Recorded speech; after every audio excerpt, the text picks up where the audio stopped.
check, mic check. I am Brian Overs, and this is the We Ball Foundation. Here is where we start by distractions, man, and feed our focus, where testimonies becomes our motivation, where determination becomes our strength. So let God continue to lead you on your journey to greatness, man, on your journey to success, man. You already know what time it is.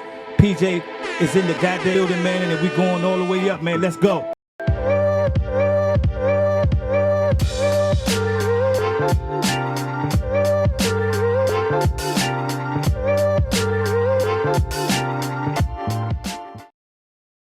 Yo, what's up, PJ? What's happening, baby? Man, what's up, B? What's up, man? What's good, man? Man, blessing to be here. Thanks for allowing me, man, to get on this platform. I know we was trying to do this for a minute, so, hey, we're here now. Yeah, we in the building, man. You already know this was going to come. This was a long time coming, man. We were trying to get you in here, man. First, I want to say thank you, man, for supporting us, man, doing last year with the Cease the Gun Violence basketball tournament. Big shouts out for you for that. Come on, we appreciate that. You did a big thing this weekend. You had the book bag drive. What comes into putting that all together? Man, Brian, you already know we talked about this years ago, and this was our 10th year doing it, man. And it's always a blessing every year to be able to just to see the community, see the people come out, and just being able just to give, just give back, paying it forward. We came under the same roots, and the Coach Joneses of the world and the Coach Overtons of the world, all the people that always say this, that gave us and motivated us, and man, it's just a blessing every year, man. Yeah, man. You already know, man. I love LHS, man. And every time when I get a chance to go there, I'm coming.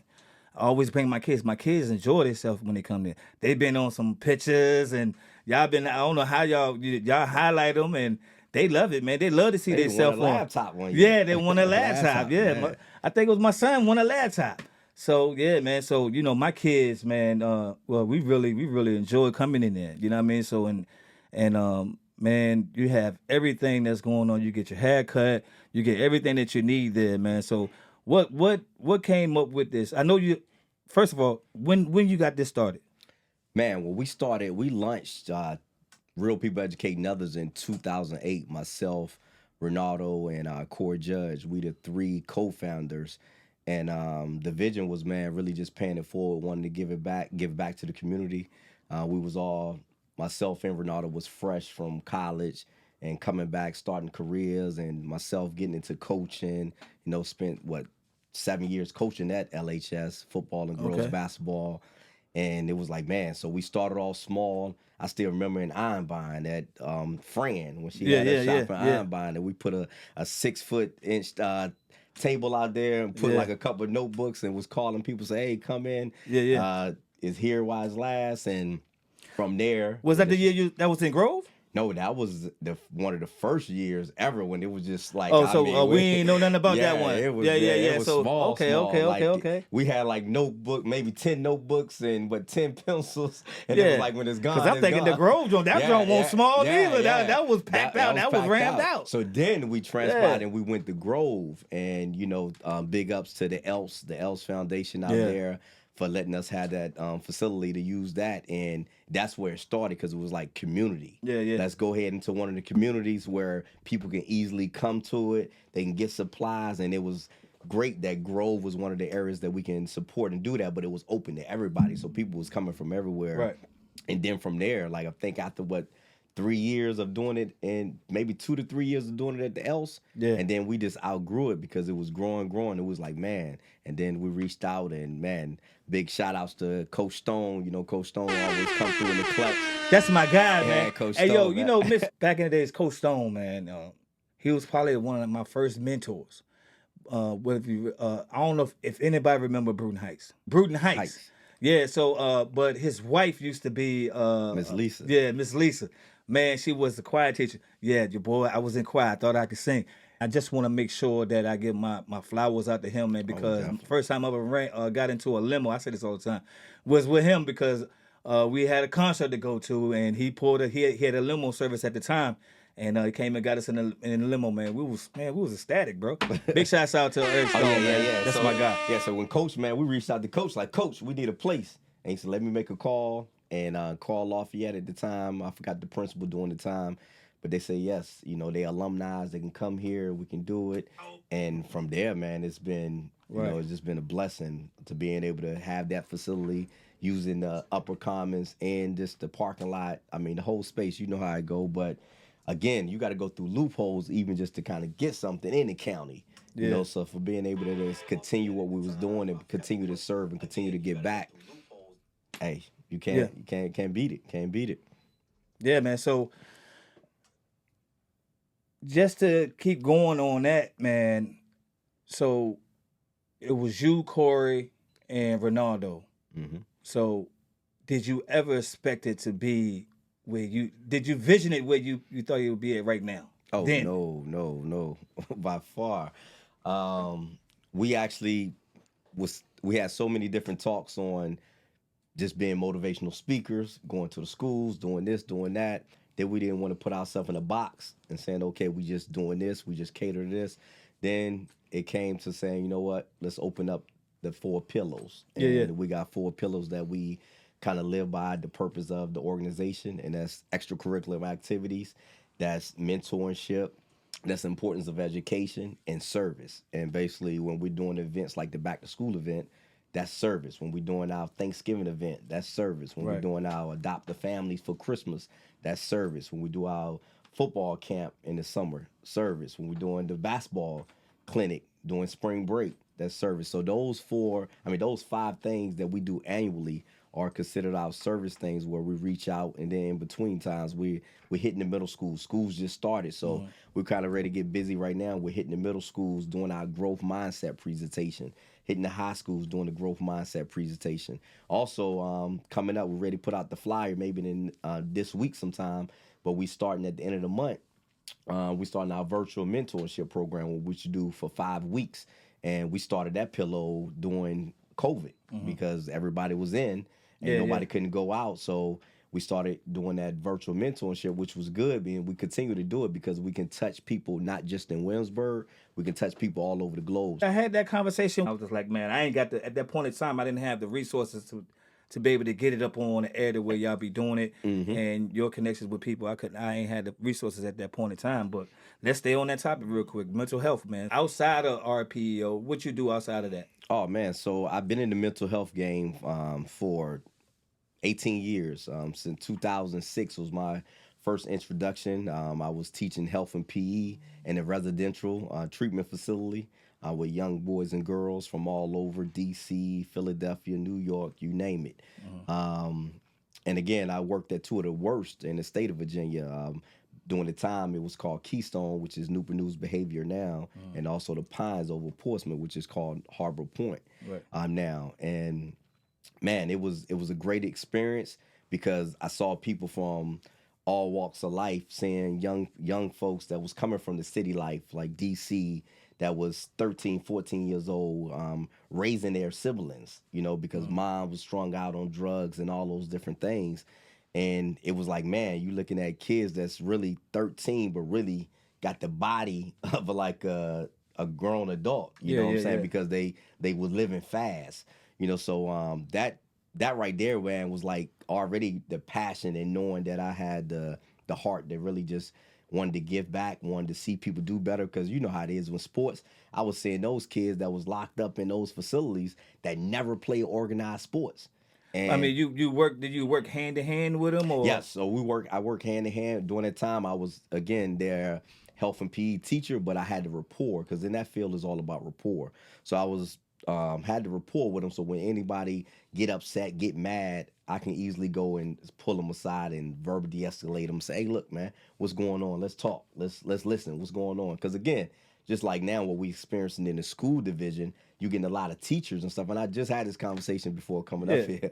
So is that with that job you talk with kids at your job, or this is just like for elders or they're coming in? During that time, that was adolescents, so that was kids. Okay. Now, what I do, I'm actually business development. So now, in that space at a mental hospital, I basically go around and I collaborate and build and keep communication and relationships with different hospitals from here all the way up to Charlottesville. So have you ever dealt with kids that had drugs and alcohol issues? Oh yes, definitely. So what you say to him? With a kid like that, that's coming from that situation, I used to always, again, to me, sports is life. I always look at sports as life. And I always tell the kids, 90% of the time, kids like sports as well. So that way I can come in with that and use the same thing. I still remember talking to a kid one time that had a drug situation, had a drug problem. And one of the things I told him, he was like, man, Mr. P, he used to come to the gym class. And he was like, if I had a chance to play basketball every day, I will. And I asked him the question, why would you? And he said, because I want to get better. And I say, okay, so if I let you every day just come in this gym, do nothing else but play ball, you would do it because you want to get better. He was like, yes. So I said, okay. But you know it's more than that, right? Yeah. So it's more than that. Because I'm going to tell you right now, I'm giving you what it is, because I am a product of that alcohol and drug addiction that a lot of us face. You know what I'm saying? Right now, I'm super, super proud, man, of myself, man, and especially definitely. big shots out to my God, because if without him, there wouldn't be no me right now. You wouldn't even see me like this. I had a lot of people, you know what I'm saying, come through and they try to shoot me down, and you know what I'm saying, they try to, you know what I mean, carry me a different way. But I kept going, I kept persevering, and the only person could have got me through was God. So as a person that's speaking from that perspective, it's more than just, you know what I'm saying, getting into the best. That's a good part. That's the good part of it. But you don't see the part when he's leave the gym. When he leave the gym, the environment that he's in. You know what I'm saying? I'm right in there with him. You know what I'm saying? I'm right in there with him. That's why for me it's so important for me to be able to get out there and do what I do, is because I know what that feel like. I know definitely. how to be, and when people look down on you and people shun you. You know what I'm saying? I know what that feels like. I know how to get back up. You know what I'm saying? I know who my creator is. I know I'm better than what they think and say I am. You understand what I'm saying? Oh, so yeah, definitely. that's all the mental health stuff that these kids be going through, especially if they're on drugs and alcohol. So I'm giving it to you like, yeah, that's cool. We can give them that, because what happens when you leave? You know what I'm saying? What happens? They have you drop enough on them to where they be able to where you can pick up and call me on the phone. You know what I'm saying? Hey, I'm here. You know what I'm saying? I'm here. What you need? You know what I'm saying? Whatever the case is. Or moms, call me if you know what I'm saying, something goes down. That's me all day. You know what I'm saying? So that's what I'm saying. You know, when I ask you these questions, bro, it's like, yo, this is something real for me, and I have a passion for it. That's why I created the Weed Ball Foundation, because even though I was fighting my own demons, I was still fighting my way to get up out the things that I was dealing with mentally. You know what I'm saying? Oh, so yeah, definitely, until man. I had to release that, that's the only way I could have got better. And I'm blessed to be where I'm at right now. I'm Man, blessed. Look, man, come on. You got it. Look, you open up a whole nother chapter. Yeah. But even just to piggyback on that, one of the things I always tell them, I say, you got the ball over here and you got life over here. The same way you want to get good at playing ball, let's go in and get good with your life. He said, man, I never looked at it that situation. Yeah. I said, so when you going up and you doing something wrong, you just missed the layup in front of thousands of people. You know, but even like that, man, like just waking up and you getting inboxes, you getting messages from, again, parents and stuff from the schools that's dealing with their kid at home. It's real. But even going back to you, man, like that's big us, because again, you already know, B, you already know just growing up. You know what I'm saying? How you inspire so many people. And again, P, because I'm just saying though, I've been there. See, like, people don't there. I'm gonna give you your flowers right now. You just chill right there, because me being an 8th grader, even getting the 9th, and you that senior, and you know what I'm saying, and Bryant, that shooter, that guy on the court, and all these great things, man. And I always tell people, when people look at sports coming from LHS, and you talking about, that's why we just talked about John Gray a few seconds ago, and I'm like, man, the kids don't know about John playing ball, and it was a blessing to be able to just to coach Janisha. You know what I'm saying? When I first got into the coaching platform, so just, man, just looking at the platform that you already kind of raised the bar for us to follow when we was the youngsters coming through, and you was out there with us on the football field at one point. At one you was point, out there on the track, on the track. I definitely was on the track. You was on the track with us. Definitely, while I was on the track field. So all those different things, man, is. Now, I just know, because sometimes a lot of that stuff can get lost in translation. You know what I'm saying? And I can't let nobody tell my story. Can't nobody do that but me. You know what I'm saying? Can't nobody do that but me. When I speak facts on everything that I say. You know what I'm saying? They're like, look, I ain't even capping. I ain't even trying to put too much on it, but I felt as if like I was that dude. I made a lot of bad decisions, a lot of things that happened in my life. You got to look at my brother. He did 25 years for a kingpin charge. You got to understand what that did to me as a kid. You know what I'm saying? You know what I mean? Because I felt like I was untouchable. And when he left, there was nobody I can lean on. You know what I'm saying? And then we lost the house. We did, you know what I'm saying? We lost everything. A lot of things, yeah. So, you know what I'm saying? So that took me down a path that, you know what I'm saying, that later down the road, I couldn't even recognize who the hell I was.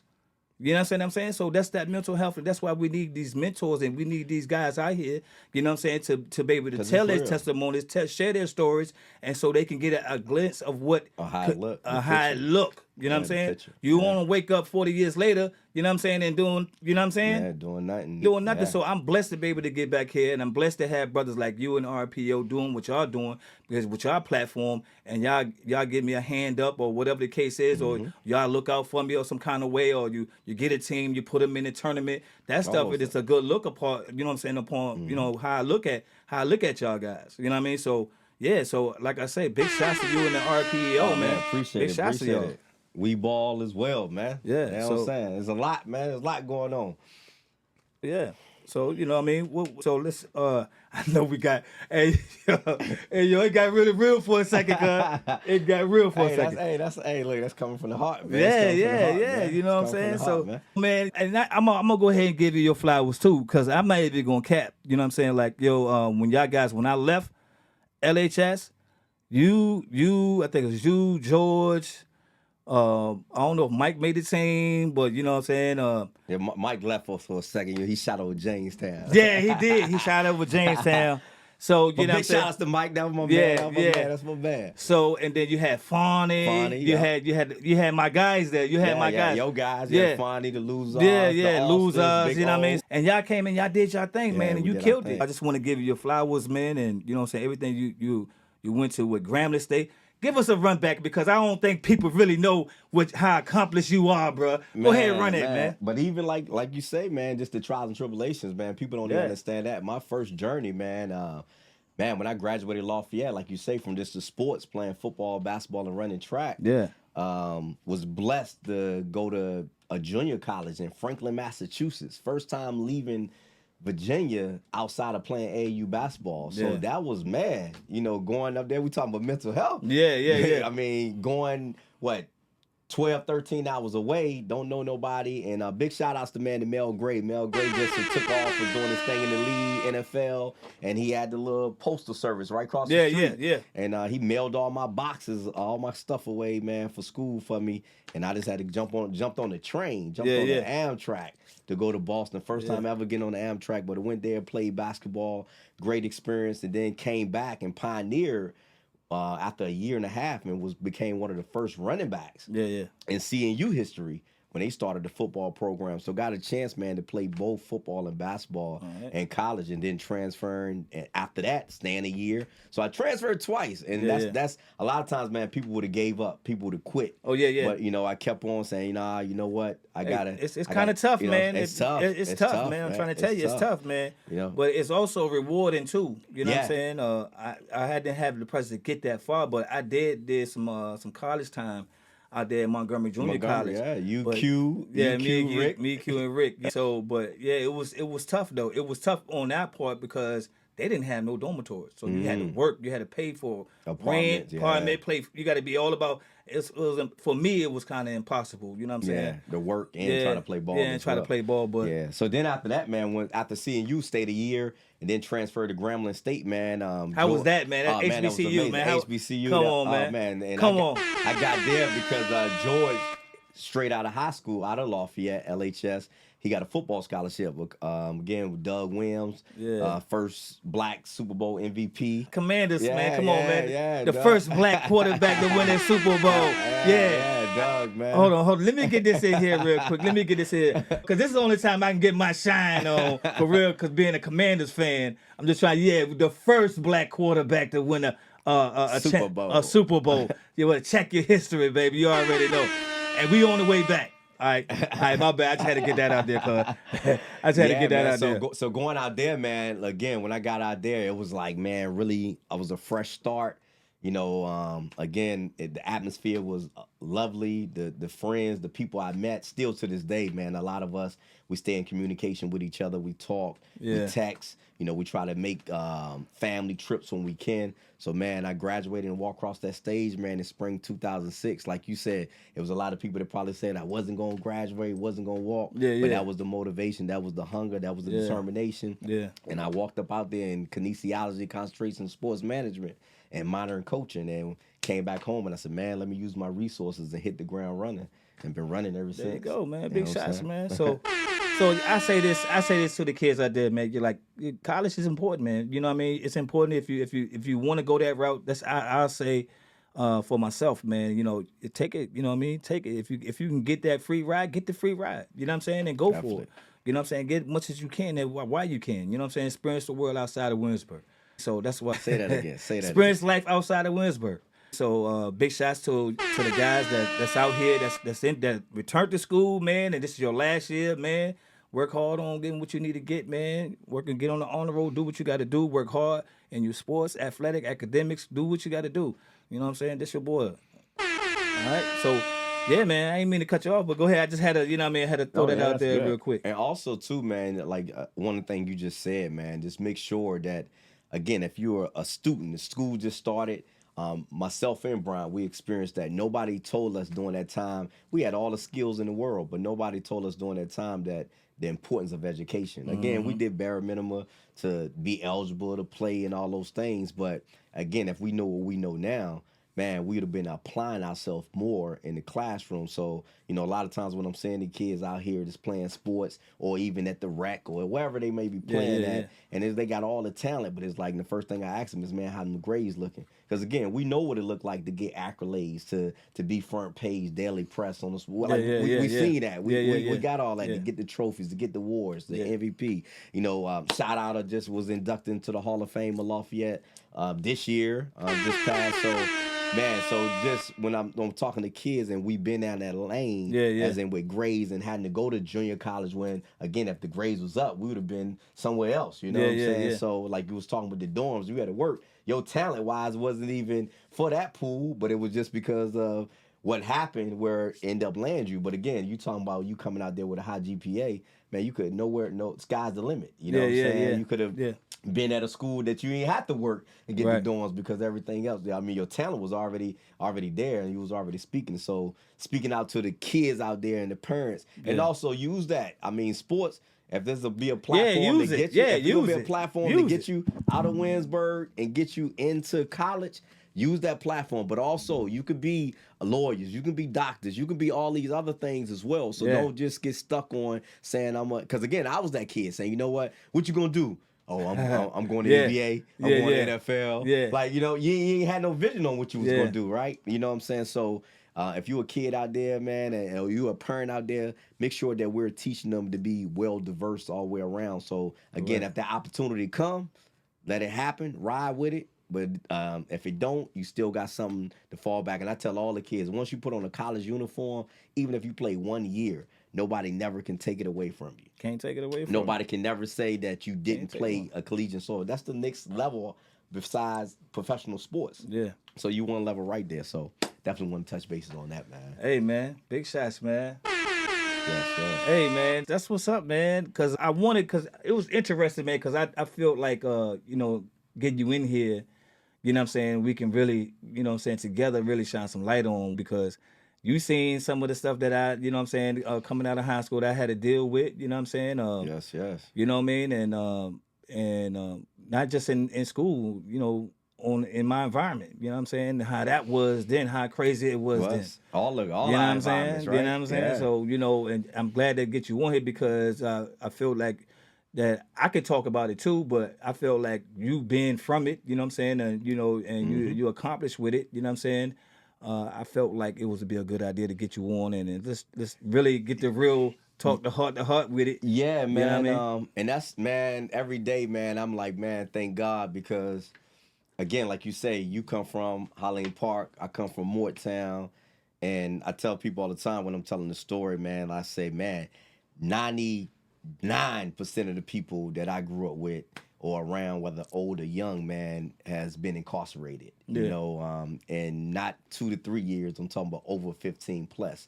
So again, to me, I always say my drug was sports. Yeah, yeah, You know, yeah. so that was the platform that I used to say, man, you know what, I got to get out, I got to do different. But one of the things too, I mean, even in college, man, I still remember at Grambling State, you know, going to the post office and man got a stack of letters like this. And the man was like, man, they all got state numbers Oh, behind yeah. federal numbers behind them. He was Yeah. like, man, what's that? And I was like, man, these people homies from home. He was Yeah. like, hey, during this time, I'm a broke college kid. I ain't got no money or nothing to send them. Yeah, yeah, yeah. So I was like, at least I can write. I can write.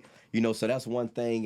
But man, your environment, man, I never really understood it then, but now your environment is everything. Yeah, yeah. Your environment is everything. So we see so many people coming out now and still in those drug populated areas, and it's a difference, you know. So, and a lot of them don't have the strong mindset that we had to saying, you know what, we want different, we want to get out. Hey, so what if even if you do end up failing, but that's only gonna make you stronger, bro. stronger. It's only gonna make you stronger. So it's just about you being persistent on doing the right thing over and over again. You know what I'm saying, until you get repetition. it. You know what I'm saying? Repetition. So, What Coach Jones? 9 times out of 10, one gonna pop for you. What Coach Jones used to say? Coach Jones said, if you fall down, if you look up, you can get up. Yeah, exactly. But he got so many sayings. You know what I'm saying? Yeah. Like I was talking to Silk. You know what I'm saying? And Silk, you know, we had this conversation too.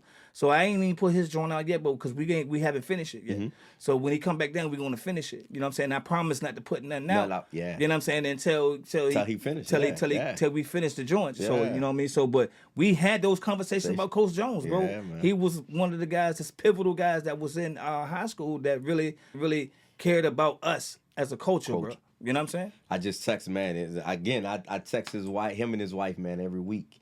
And just keep them updated what's going on out there for events. I send them pictures from the back to school event and things of that nature. So, man, big ups to them. They out in Atlanta now chilling, so big ups to them.